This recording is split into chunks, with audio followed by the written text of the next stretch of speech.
Today is the 14th day of February 2022.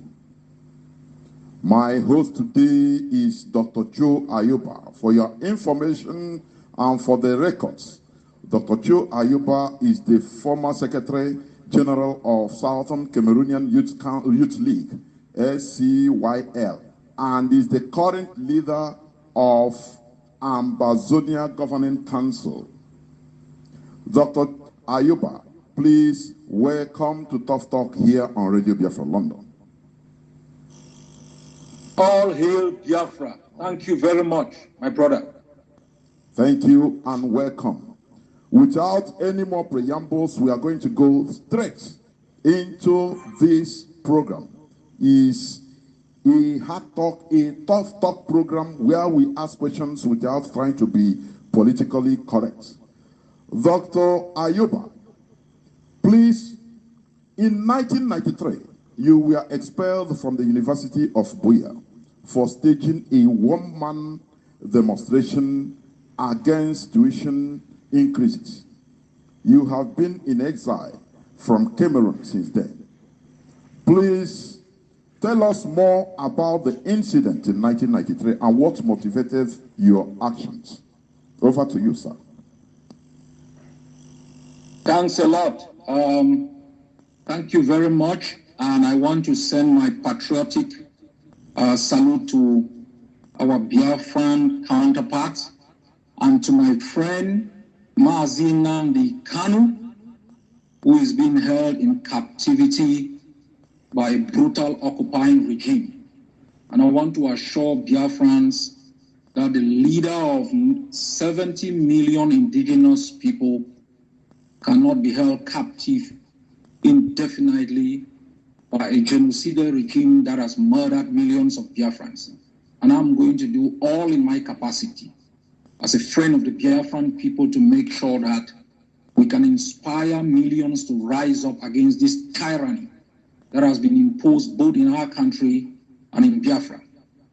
In 1993, I became the first Ambazonian student to be admitted in an English-speaking university in Ambazonia. Because all through our existence, we studied in English up till high school.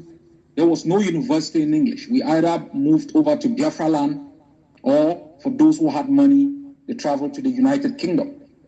We went on the street in 1992 and demanded that Cameroon create an English-speaking university. It was created in 1993, and I was admitted to study mathematics and computer sciences. But there was no computer. I moved from mathematics and computer to study chemistry and chemical process technology. There was no lab. There were no lecture halls.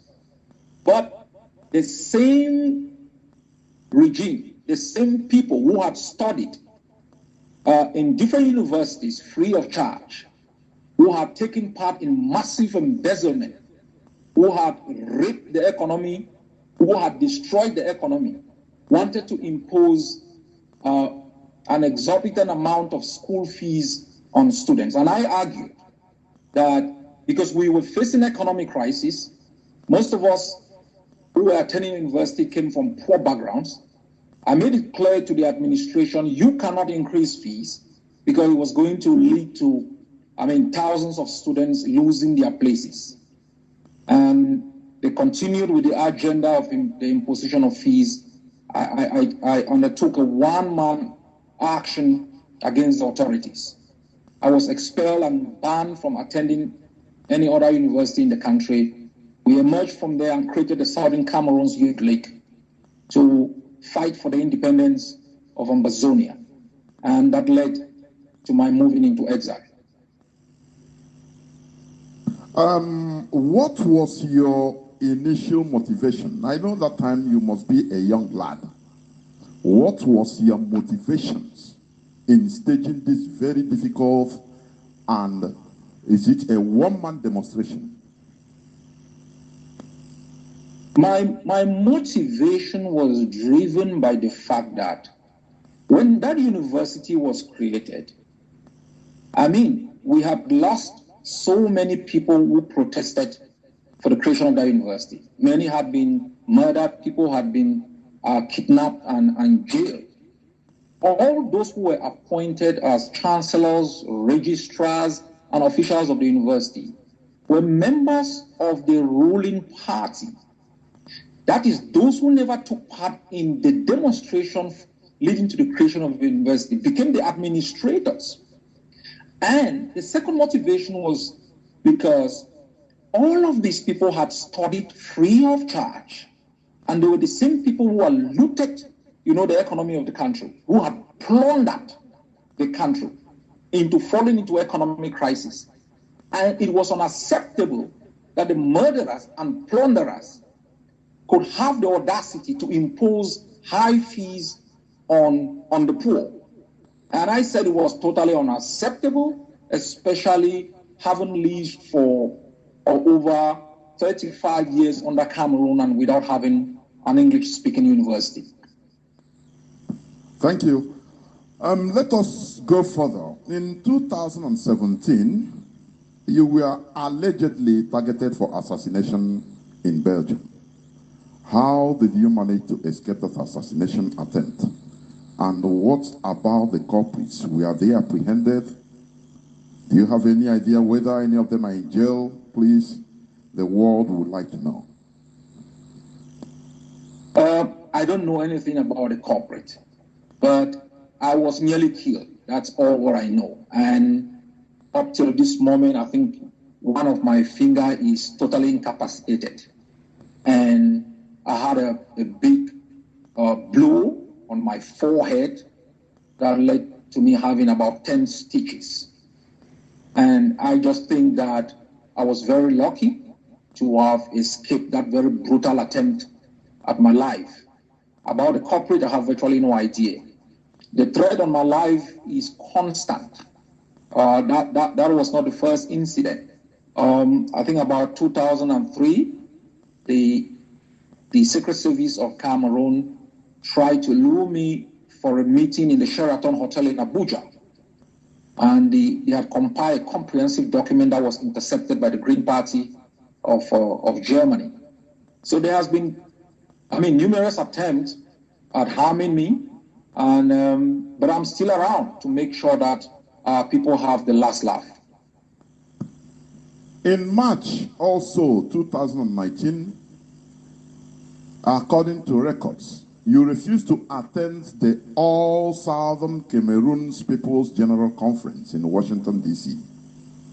People might want to know your reasons, please, if you may. There has been several meetings that I have refused to attend because there are standard procedures in the organizations of meeting that should emerge in the building of coalitions. And those procedures are quite standard. There are pre-conference discussions. There are pre-conference preliminary agreements that you have to hammer out. And we came to the conclusion that such a meeting will not serve the interests of collaboration, and that the organizers had a predetermined agenda which they simply wanted us, especially myself, to legitimize. As the leader of the Ambazonia Governing Council, you and the chairman, Benedict Kua, oversaw the creation of Ambazonia Defense Forces, which carried out its first guerrilla action on September 9, 2017. This was the first action of a people's culture is not exclusively to protect one aspect of that culture. Yes, we speak English, which was imposed on us by the British. But our struggle for independence is not the same as a struggle for our Anglo-Saxon identity. There's a struggle for the liberation of a territory that was the first democracy in the continent of Africa, organized the first free and fair election that led to a transition from the ruling party to the opposition. Is a struggle for the protection of 8 million indigenous Ambazonians who have been robbed of their land, their identity, and their well-being. So we have dismissed this appellation imposed by Yaoundé, and which has been taken by the West as an easy way to reduce, what we see as an outcome that will lead to independence, to addressing, issues of language, issues of identity, and other aspects. Okay, I want you to go more further, please, by elaborating. Look at this. You are fighting for Ambazonia Republic, whereas some African elites are calling for a united Africa. How do you relate your fight for the Republic of Ambazonia with the unity of Africa, which is being portrayed by some African elites? How do you relate the two, please? The reason why Africa is not united is because the Pan-Africanist idea of the late 50s and early 60s was designed as a project to stand against Western imperialism rather than a project to protect African peoples. The right to self-determination of African peoples is not inconsistent with the Pan-Africanist idea of the unity of Africa. We shall never achieve African unity when Nigeria is occupying Biafra, plundering its resources, and kidnapping its leader and renditioning its leader. We shall never achieve African unity when Cameroon has occupied Ambazonia. The notion of African unity is about the freedom of African peoples who should be able to constitute political system over their own nations, to have independent states that can then negotiate unity with other states for the interests of the African people. The current notion of Pan-Africanism is driven by tyrants who are overseeing states for the interests of Western countries, and who are plundering our resources for their own personal interests and the interests of multinational companies abroad. What we are seeking, for example, the alliance between Biafra and Ambazonia, which will extend to other nations that are seeking external self-determination, would ensure that we have true political freedom, where our institutions will be shaped according to our local realities. We have true economic freedom, where our own economic doctrine is going to be a reflection of the desires of our people within our own local government areas. And this is the only way we can achieve a truly united Africa, because once peoples have true freedom, true independence, both political and economic, they can then negotiate broader political and economic union that serves their interests, not corrupt political leaders and Western multinational companies.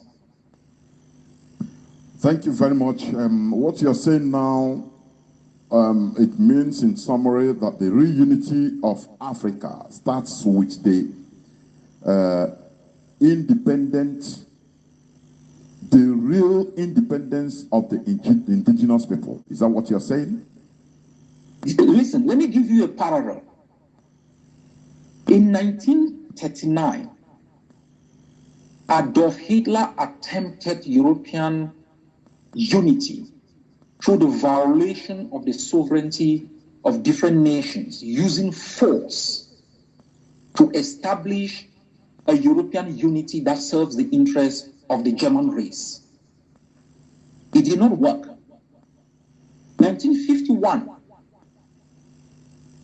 there were a couple of persons who came up and set the foundation for the creation of the European Union based on voluntary entry by independent states.